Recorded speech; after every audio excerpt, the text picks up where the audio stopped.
Hey, how are you? Welcome back to the channel. My name is Drew, aka Booty Sweat, and today I want to kind of give a first impressions little rundown of the Mortal Kombat movie that just released on Friday, April 23rd. I don't necessarily want to do a huge breakdown or super in-depth review of the movie, but just kind of wanted to give my thoughts and feelings because I've seen a lot of people giving theirs, and I just thought maybe I'd give mine too. This channel has really kind of more blown up because of the Mortal Kombat related content that's been uploaded, and so I'm sure lots of the people who are subbed to me, if you're watching, you probably were interested in this new movie. I was interested. I won't say I was excited, but I was definitely interested in this new movie.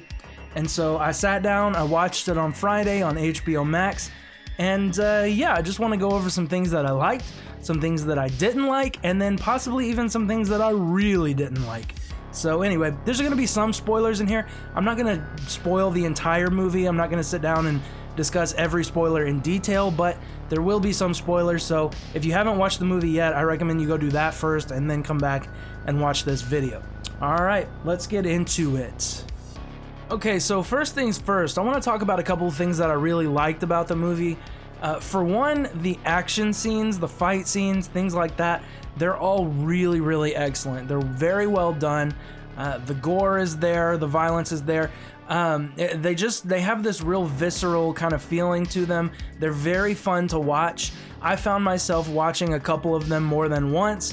That was really the most that I enjoyed the movie, was during the fight scenes. The early fight scene versus with Sub-Zero versus Scorpion, and then later fight scenes you had like a Sonya versus Kano one that was really cool that occurred in like this little trailer, and so it was like really claustrophobic and really kind of grimy and gritty. There was just some really nice choreography, some really cool fight scenes in the movie.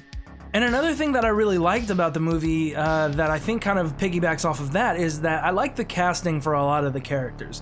Kung Lao and Liu Kang, I think they were perfectly cast. Kano, he was my favorite character in the movie, probably just because of the way the actor played him. I thought he was genuinely pretty funny. I thought that he was genuinely pretty sleazy and slimy, kind of made you hate him and love him at the same time, which is of course exactly how you feel about Kano, right? That's how you're supposed to feel about Kano. And so I thought a lot of the casting decisions, a lot of the action scenes, the choreography, the music also was really cool. The way they would subtly slip the Mortal Kombat theme in like an orchestral arrangement, I thought that was pretty cool, and you would hear it here and there throughout the movie. All pretty cool stuff. And honestly, that's kind of unfortunately where I have to stop with the good stuff. The fighting is really good, and honestly, for a Mortal Kombat movie, that's really all you really can ask for, is that the fighting be good. And I'm gonna go ahead and give this movie a pass, at least, because it does have really, really good fight scenes, good gore, good all that kind of stuff. The problems with the movie are basically in everything else. I did not like the storyline. I wasn't super into the idea of these weird dragon birthmark things that people have, and that's how you know you're supposed to be in the tournament or whatever. Whatever, fine. Even if you just want to use that as a plot line, fine, I can look past that. But there were just some other really glaring problems with the storyline. One was this Cole Young character. I have seen people complaining until the cows come home about this Cole Young character, and honestly, the complaints were pretty founded. This dude is boring, boring, boring. He is so stale, so uninteresting. He doesn't really add anything to the plot or to the story or anything. Nothing very meaningful except to be a cool, like, kind of MMA fighter. So he does, of course, have some decent choreography in his fight scenes. But aside from that, he's nobody. And of course, there's this really infamous interview that the reason they wanted to come in with Cole Young, who's mixed Chinese-British or whatever, is because they didn't feel right having a white guy be the protagonist, which is why they left Johnny Cage out of the movie. But my problem with that is that argument doesn't really wash, because Johnny Cage isn't the protagonist of Mortal Kombat usually, it's Liu Kang, who is full Chinese. And Liu Kang is in the movie, right? So it doesn't really make sense to me to say, well, we didn't want a white guy as a protagonist, so we had to come up with this Cole Young character, when you have a perfectly fine protagonist in Liu Kang, who was well acted and well cast, by the way. He was much more interesting character in the movie than Cole Young. just shift it over to where he's the protagonist, if that's how you feel. He's already the protagonist of MK. He has been for forever. So you don't need to come up with this boring Cole Young character. He's the washed up MMA.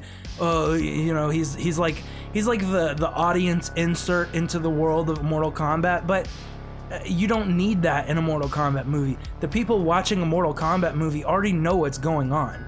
You don't have to have that character that's inserted in there just so all the other characters can explain to him what's going on. You don't really need that here, and I thought Cole Young was one of the most glaring weaknesses of the entire movie as a whole.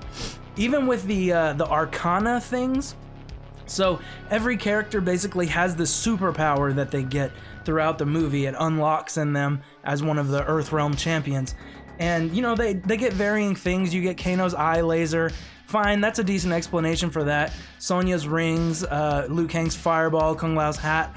All of these are decent explanations, fine and good for why they have these abilities. But then you come to Jax, and his Arcana is that he has Transformer arms, which is kind of weird. I just thought that was really strange. First of all, the monks make him mechanical arms in a cave somehow. We'll just call that some kind of magic, but then they turn into like big robot arms, and that's his like Arcana. Okay, fine. It was weird and kind of stupid, but again, it's an MK movie. Weird and stupid are kind of what you expect. But then you get to Cole's, and his Arcana was the dumbest thing. It looked stupid. It was kind of dumb in concept. Again, it was super bland. I won't get into the details of it, but Cole Young just overall was a big flatline. In addition to that, a lot of the acting and a lot of the writing wasn't very good. Sonya's actress was extremely hit or miss. Sometimes she was fine, sometimes she was awful. Same thing with Jax. For the most part, he was good. I thought the actors that played Scorpion and Sub-Zero were good. Cole Young was just boring. He wasn't bad, but he was just so boring. Raiden was miscast like crazy. When you think of Raiden, think of him in MK11, right? He's like 7'5", he's imposing, he's a god, you know, he's a full god with all of these godlike powers. In this movie, he did nothing. He at one point made like a weird little force field or whatever that Kano was able to easily destroy, and so it wasn't even that impressive. But on top of that, the actor that plays him is 5'10", which is not the shortest guy ever, but not really who you would expect to play Raiden. Standing next to the other actors in the scene, he's the shortest guy on screen, which is really weird for Raiden. I feel like Raiden should be the tallest guy on screen. He should be the most imposing. He should be the most physically daunting because of who he is and what he is. And Raiden being one of my favorite characters in any fighting game ever, I was pretty disappointed with his casting. I don't want to say too much about the fact that I couldn't understand a word that the actor was saying. I don't want to be offensive or anything like that, and so I'm not going to talk too much about that, but legitimately, there were scenes where I had to turn on subtitles just so I could understand what the hell Raiden was saying. So overall, Raiden was a big swing and a big miss. Goro was kind of a big swing and miss. Reptile, I have to talk about Reptile real quick. Reptile is my favorite ninja, has been my favorite Mortal Kombat ninja since I was a little kid. He gets shafted over and over again. He's awful in this movie. They don't even call him Reptile, they call him the Reptilian Size-Off, which is technically his real name, but he's basically just a big iguana. And that's literally it. He's a big iguana. And he dies pretty easily. Doesn't really put up that much of a fight. So, really, really lame. Not a fan of Reptile, not a fan of Raiden, not really a fan of a lot of the stuff. They put like Nitara in the movie just so she could die within 5 seconds and do nothing, basically. Just some really weird choices. That brings me again to another kind of the writing. It was really sloppy. It was really corny sometimes. You could see they were really trying to put in those Mortal Kombat references at times where they'd be like, flawless victory, or finish them, or whatever. They would say random stuff like that, even in context where it didn't really make sense for them to just randomly say that. But you know, you got to get those references in, even if it makes your audience cringe so hard that their butthole becomes part of their lower intestine.